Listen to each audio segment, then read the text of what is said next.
Bonjour à toutes et à tous, j'espère que vous allez bien et welcome back j'ai envie de dire, puisque ça fait très longtemps que j'ai pas filmé et très longtemps que je n'ai pas posté sur cette chaîne, donc j'espère qu'il y a encore des gens qui sont présents ici. C'est pareil sur Instagram, j'ai été très absente.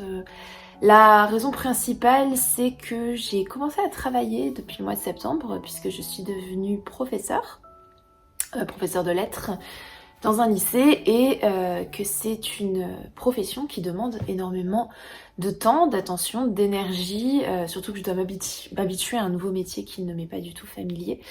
Donc voilà, c'était assez chronophage et le début de l'année a été très chargé. J'avais pas du tout d'énergie ni de motivation pour être honnête pour filmer des vidéos.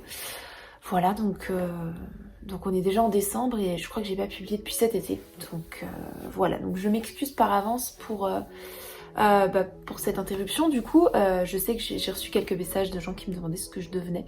Voilà, donc j'espère retrouver un rythme un peu régulier de publication, en tout cas de pouvoir revenir doucement sur YouTube parce que mine de rien, ça m'a quand même manqué et j'avais envie de continuer à partager avec vous mes lectures, des envies de livres, des thématiques différentes comme j'ai pu faire jusqu'ici. Voilà, donc je reviens doucement avec une update lecture pour vous dire un peu ce que j'ai lu ces derniers temps parce que comme j'ai rien publié non plus sur Instagram et que j'ai laissé tomber Goodreads aussi, enfin c'est un peu le chaos. Donc je vais juste vous parler un peu de ce que j'ai lu récemment. Et voilà, j'ai prévu de publier un book haul aussi prochainement. Et puis comme on est à la fin de l'année, il y aura les vidéos habituelles de fin d'année, c'est-à-dire les meilleures lectures, les lectures que j'ai moins appréciées, peut-être une vidéo sur les lectures de 2024, on verra. Voilà, j'ai quelques idées de vidéos en tête aussi, quelques idées pour relancer mon compte Instagram, on verra bien. Voilà. Aujourd'hui, update lecture. Les images que vous avez vues précédemment, c'est un vlog d'un petit voyage que j'ai fait à Helsinki il y a un mois. J'avais publié des photos en story. Voilà, et donc j'ai 7 livres à vous présenter aujourd'hui, de littérature assez variée, d'époques variées, plutôt contemporain on va dire. Voilà, donc on va commencer maintenant. Le premier livre dont je voudrais vous parler, c'est le Bal des Folles de Victoria Mass, qui est une autrice française. Et le Bal des Folles, c'est un livre qui a été publié, je sais plus exactement quand, mais il n'y a pas très longtemps. C'est une autrice contemporaine et c'est un livre qui a été publié il y a quelques années. Dans le Bal des Folles, on se trouve à Paris à la fin du 19e siècle et on suit des femmes qui sont internées dans un institut. Je crois que c'est la Pitié-Salpêtrière tout simplement, parce qu'elles sont folles, ou en tout cas catégorisées comme folles. On suit notamment le personnage d'Eugénie qui est une jeune femme qui entend des voix, qui entend des esprits, qui entend ses ancêtres, les gens qui sont morts, etc. et qui est enfermée à la pitié par son père parce qu'il la prend du coup pour une folle. Et là-bas, elle va rencontrer plusieurs personnages, notamment Louise, qui est une femme qui a une relation, entre guillemets, avec le médecin qui la soigne, une relation patient-médecin qui pose forcément des questions de consentement et des petits problèmes à ce niveau-là. Geneviève, qui est l'infirmière qui travaille pour le médecin, et une autre femme qui s'appelle Thérèse, qui est ici depuis des années et qui est assez âgée, qui doit avoir un peu plus de 60 ans, et qui est ici parce qu'elle a poussé son mari dans la Seine et l'a tué donc sur le coup. Chaque année, la Salpêtrière organise un bal qu'on appelle le Bal des Folles, qui est donc le bal dans lequel vont danser les patientes de la Salpêtrière et dans lequel elles peuvent rencontrer des personnes du monde, voilà. Et ce Bal des Folles est en fait une sorte d'exhibition, de foire, de foire d'exhibition pour les femmes. Et rentre dans tout un système qui stigmatise la folie féminine et qui l'entretient. Tout l'hôpital de la Pitié est ici une sorte d'usine, d'abattoir dans lequel on enferme des femmes qui, à force d'être enfermées, deviennent de plus en plus folles et sont mises au banc de la société parfois pour des choses qui sont pas forcément si graves, qui mériteraient pas en tout cas de les isoler. C'est un univers dans lequel elles sont très vulnérables, elles sont à la merci de personnes qui pourraient potentiellement abuser d'elles. Donc c'est un livre que j'ai bien aimé, j'ai trouvé très bien écrit, j'ai beaucoup aimé la plume de Victoria Mass, j'ai trouvé que le vocabulaire était très riche, qu'il y avait une grande richesse de style, une atmosphère qui était très bien rendue, cette sorte de grand hôpital très froid et en même temps il y avait une ambiance un peu surnaturelle avec ces histoires d'esprit, etc. Et j'ai trouvé que la solidarité entre les personnages féminins était très intéressante et redonnait un peu d'espoir dans ce livre assez déprimant. L'univers du Paris du 19e est aussi très bien rendu. On a l'impression parfois de lire un roman qui a été écrit à cette époque, donc ça fait beaucoup penser aux romans réalistes de cette période. Donc voilà, si c'est un style de littérature qui vous plaît, je vous le conseille.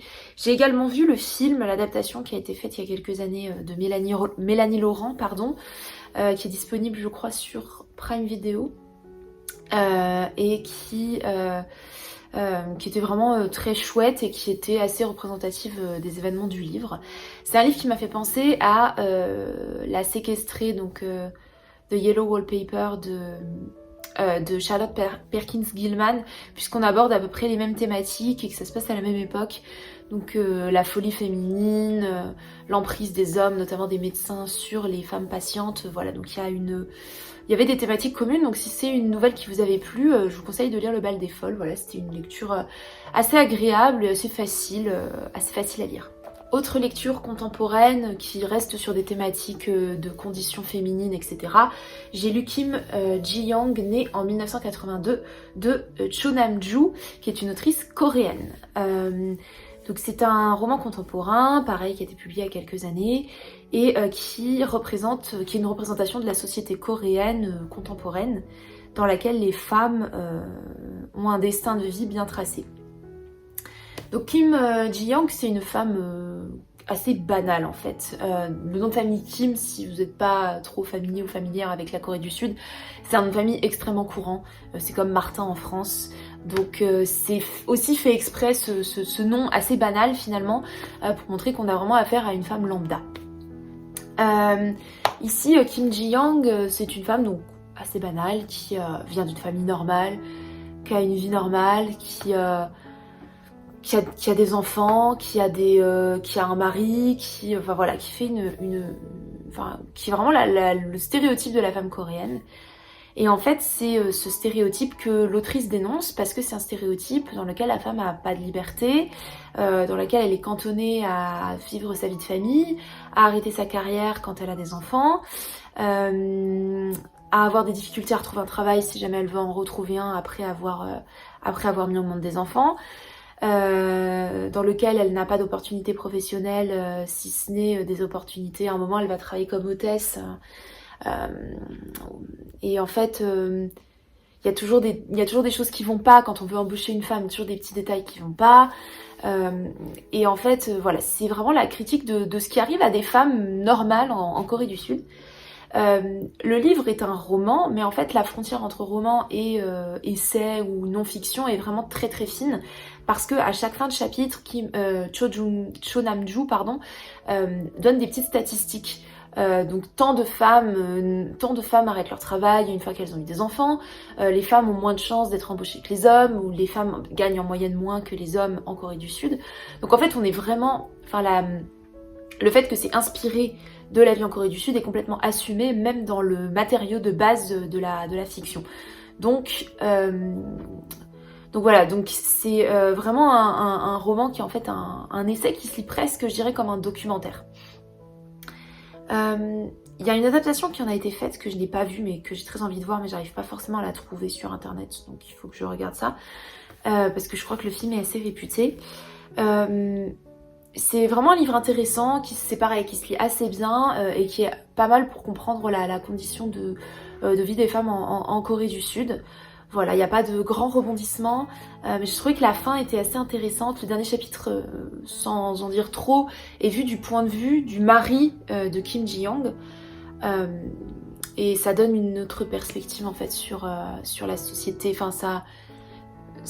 Je veux pas en dire trop, mais je l'ai trouvé très intéressant ce dernier chapitre. Je trouve qu'il apporte pas mal à l'histoire du roman. Voilà, donc encore un livre qui était une bonne lecture dans l'ensemble. Autre livre que j'ai lu, cette fois qui est un livre écrit au XXe siècle, donc Ida Elisabeth de Sigrid Undset. Sigrid Undset, c'est une autrice que j'avais découverte avec Jenny l'année dernière, que j'avais lu dans le cadre du club de lecture d'Antastasia. Et j'avais beaucoup aimé Jenny, c'était une très bonne lecture et je suis tombée un peu par hasard dans une librairie sur Ida Elisabeth et le résumé m'a plu, donc j'ai décidé de l'acheter et de le lire. Donc Ida Elisabeth, c'est une femme qui va avoir deux existences en fait. Donc dans sa première vie, c'est une femme mariée, qui a des enfants, enfin voilà, une vie somme toute assez banale, assez normale. Et dans sa deuxième vie, c'est une femme qui est divorcée. Je vous explique pas les circonstances du divorce, vous le découvrirez dans le livre. Qui élève seule ses enfants, qui est couturière, qui va avoir une relation avec un autre homme sans être mariée, etc. Donc elle a deux destins, on va dire un premier destin assez rangé et un destin qui va être bouleversé par son divorce et qui va devenir voilà, une vie qui va être qui va sortir un peu des sentiers battus. C'est un livre qui est dans lequel on voit beaucoup de choses, enfin quasiment tout à travers le regard d'Ida Elisabeth. C'est un livre qui est très introspectif, je dirais, qui reprend des techniques narratives assez connues du XXe siècle, comme par exemple le flux de conscience et la narration interne, etc. C'est très psychologique comme livre. On est vraiment préoccupé par les sentiments d'Ida Elisabeth et dans ce sens-là, ça se rapproche pas mal de Jenny, puisque dans Jenny aussi, ce qui était vraiment intéressant, c'était d'être à l'intérieur des pensées de Jenny, à l'intérieur de ce que cette femme ressentait, etc.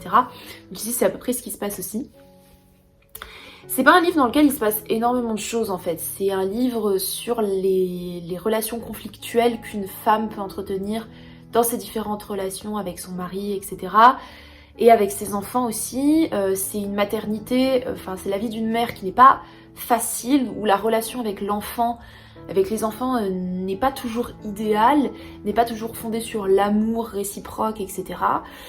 Donc c'est assez intéressant dans ce sens-là. C'est assez intéressant aussi de voir que la liberté à laquelle Ida Elisabeth aspire et qu'elle finit par toucher du doigt n'est jamais forcément toujours concrétisée et que quand vous avez eu une vie, en fait, une vie passée, elle finit toujours par vous rattraper.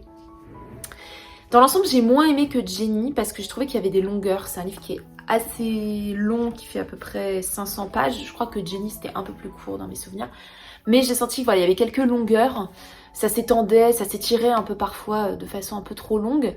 Mais dans l'ensemble, c'était un plaisir quand même de retrouver la plume de Sigrid Undset. Alors je sais pas si c'est parce qu'elle est bien traduite, parce que évidemment je ne lis pas le norvégien, donc je n'ai aucune idée de la façon dont on s'est écrit en norvégien, mais je trouve que c'est une lecture assez agréable dans l'ensemble, une autrice qui est assez agréable à lire, voilà. Donc c'est pareil, je vous le recommande, mais c'est peut-être pas le livre de l'autrice que je vous recommanderai en priorité. N'hésitez pas à vous tourner vers Jenny, encore une fois, ça c'est une lecture que j'ai beaucoup aimée, et je sais qu'elle est aussi connue pour Vigdis la Farouche, mais voilà, Ida Elisabeth, ça restait quand même une bonne lecture malgré quelques longueurs. Après, donc 3 romans, je passe à 2 recueils de nouvelles. Donc le premier c'est Vénus Noire d'Angela Carter. Qu'Angela Carter, c'est Nabolita qui en avait parlé sur sa chaîne quand elle avait parlé d'un recueil de nouvelles qu'elle avait écrit qui était The Bloody Chamber et donc ça m'avait beaucoup intéressée quand elle en avait parlé. Donc j'étais allée chez Gibert pour me le procurer mais je ne l'ai pas trouvé. Et en revanche j'ai vu qu'Angela Carter avait écrit d'autres livres et tous les résumés des livres que j'ai vus à Gibert sur elle avaient l'air très intéressants.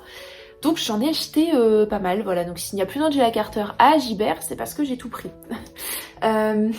Donc ça avait l'air assez intéressant et c'est une autrice dont je n'avais en fait jamais entendu parler et qui est une autrice contemporaine britannique qui a beaucoup écrit des romans, des recueils de nouvelles surtout assez originaux j'ai l'impression, puisque The Bloody Chamber c'est une réécriture de contes de Perrault, de contes de Grimm, etc. Et Vénus Noire, c'est un recueil de plusieurs nouvelles qui traitent de femmes, de portraits de femmes qui ont été connues à un moment, ou en tout cas qui sont apparentées à des personnages connus. Par exemple, il y a une nouvelle sur Jeanne Duval. Donc Jeanne Duval, c'était la femme de Baudelaire. En tout cas, son amante, je crois pas qu'ils aient été mariés.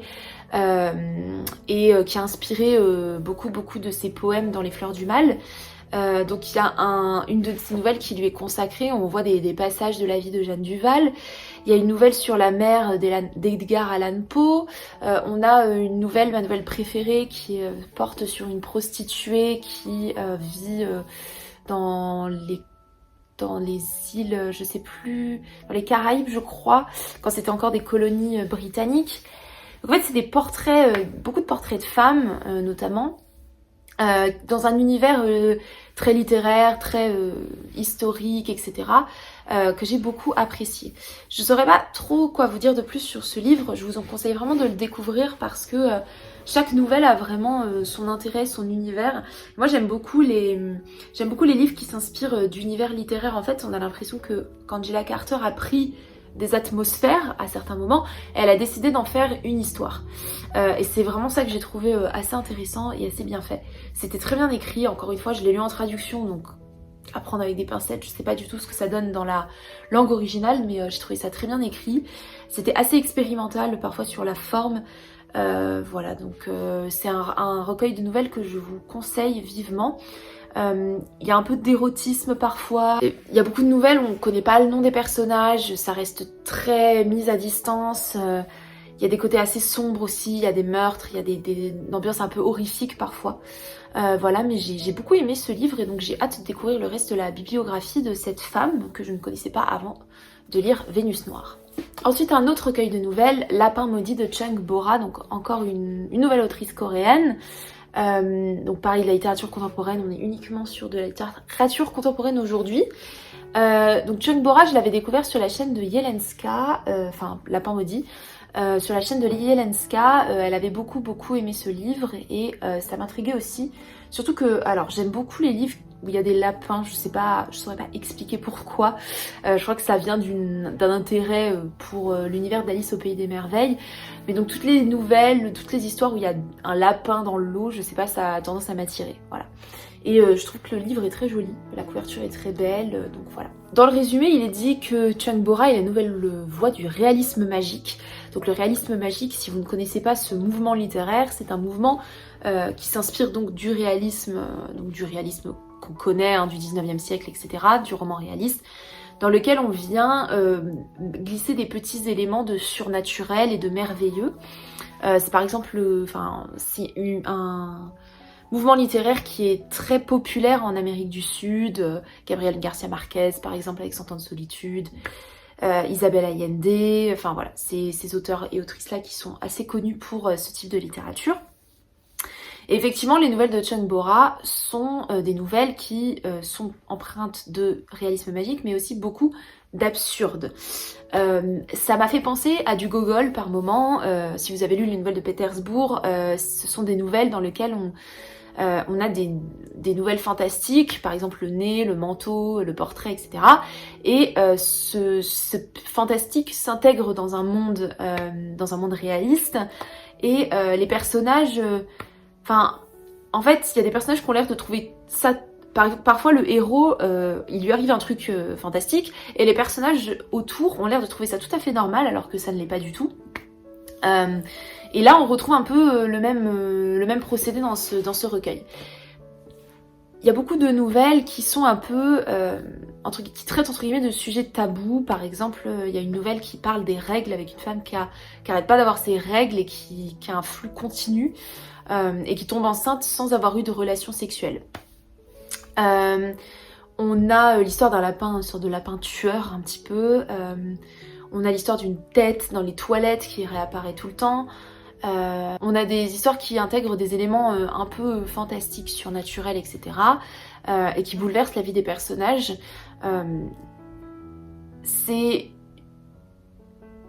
J'ai trouvé que certaines nouvelles flirtaient avec l'horreur, ce qui était pour le coup assez bien fait et assez poussé. Et en fait, tout ceci est un prétexte pour critiquer certaines parties de la société coréenne. Donc par exemple la condition des femmes, l'appât du gain, l'exploitation, etc. Enfin, toutes les nouvelles sont prétextes à critiquer ces aspects de la société. Donc j'ai vraiment beaucoup aimé. Ça s'inspire de pas mal d'univers, d'univers de contes, d'univers de légendes aussi, de vie de personnes actuelles, etc. Voilà, donc c'est un livre que je vous recommande vraiment si les thématiques vous intéressent. On finit avec 2 pièces de théâtre. J'ai l'impression que je vous présente pas souvent des pièces de théâtre, mais j'ai cette année j'ai des premières donc technologiques qui passent le bac de français. Et le bac de français met au programme certains objets d'études. Et en théâtre, on va faire crise familiale et crise personnelle, donc qui est un objet d'étude autour de l'œuvre de Jean-Luc Lagarce, Juste la fin du monde. Et donc je réfléchissais à des œuvres à donner en lecture cursive. Si vous n'êtes pas familier avec ce genre de vocabulaire, la lecture cursive, c'est une œuvre qu'on donne en plus aux élèves pour qu'ils la lisent chez eux. En parallèle des cours, mais on ne donne pas de cours, voilà, c'est une lecture en autonomie.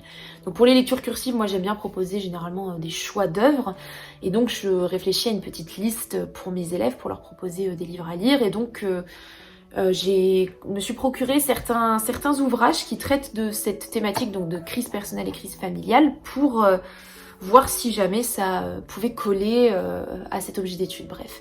Et c'est pour ça qu'en ce moment je lis pas mal de théâtre, ce qui m'était pas arrivé depuis longtemps, mais je prends plaisir à redécouvrir ce genre. Et donc les 2 livres que j'ai lus récemment, donc le premier s'appelle Manhattan Medea de Dea Loher, je sais pas comment on prononce, c'est une autrice allemande. Donc c'est un livre qui est traduit de l'allemand. Donc il y a aussi une autre pièce ici, Barbe Bleue, Espoir des femmes, donc qui est une réécriture du conte de Barbe Bleue en, j'ai l'impression, serial killer misogyne. Et ici, je l'ai juste lu pour l'instant, Manhattan Medea, puisque c'est ce qui collait directement avec le thème au programme. Donc Manhattan Medea, comme le titre l'indique, se situe à Manhattan et met en scène le personnage de Médée, que vous devez connaître. Médée, c'était la femme de Jason dans la mythologie grecque. Jason qui était un des Argonautes et qui a donc récupéré la toison d'or. Médée s'est mariée avec Jason et jalouse de la relation que Jason avait avec une autre femme, elle a décidé de le tuer, elle a décidé de tuer les enfants qu'elle avait eus avec Jason. Médée, c'est une figure qui me fascine un peu, notamment parce que je trouve que les réécritures qui en ont été faites sont toujours très intéressantes. J'avais beaucoup aimé la réécriture de Christa Wolf qui s'appelait Médée, dans laquelle Médée était en fait une femme qui avait été victime de la rumeur populaire et qui avait été martyrisée et mise de côté dans sa société, et qui en fait n'était pas responsable de la mort de ses enfants, mais qui avait été accusée à tort de la mort de ses enfants. Donc c'est un personnage que je trouve vraiment fascinant, et j'aime bien le traitement qu'en font généralement les auteurs et autrices qui se réapproprient cette figure. Donc ici, Jason et Médée sont des immigrés clandestins qui habitent à Manhattan.